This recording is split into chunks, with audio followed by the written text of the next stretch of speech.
দেখো মায়া শিয়া গো আমার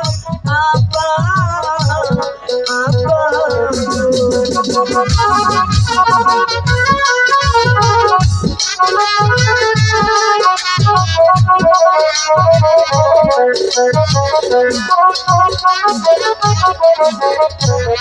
বিপদে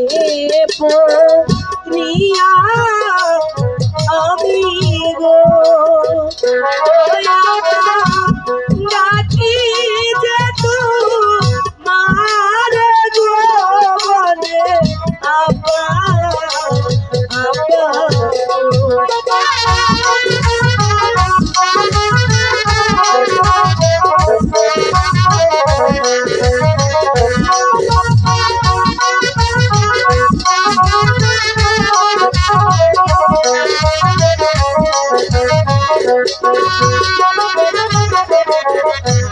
দয়া করো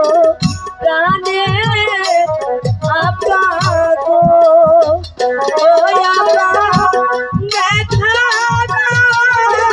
শিয়া গো বলে আপা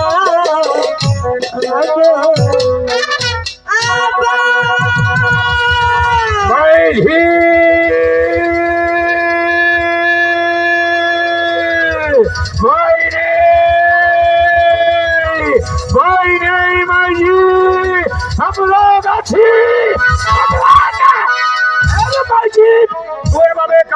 কেন কেউ তোকে গাল দিয়েছে কেউ তোকে বকেছে हम लोग দিয়ে দেবো না বাবজি তাহলে কাটছিস কেন আমার দাদার বুঝি আর লেখাপড়া হলো না কেন কেন আমার বাবুজি স্কুলে যেতে পারবে ক্লাই বলে মাঝি আমার বাবুজির কাহা হয়েছে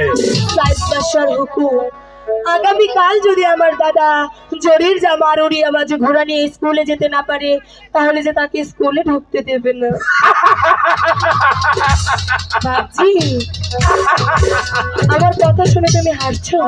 अरे भाई जी हम लोग তোহাকে উড়িয়া ভাজে ঘোড়া আরে জরির জামা দেবো কিন্তু তুমি পেলে কোথায় তাহলে শোন মাইজি একদিন একা বরবাদ আরে মাইজি তুই একা বরবাদশার নামে শুনে এভাবে কেঁদে উঠলে কেন মাইজি বলে মাইজি কি হয়েছে তোহার বাবজি ওই একাপর বাসা যে আমার শ্বশুর একাব্বর বাদশা তোর শ্বশুর আছে তোর এজাদ মেয়ে আছিস তো আমার কাছে গোপনে করিয়াছিস আরে মাইজি তুই যে আমার মনিব আছিস নে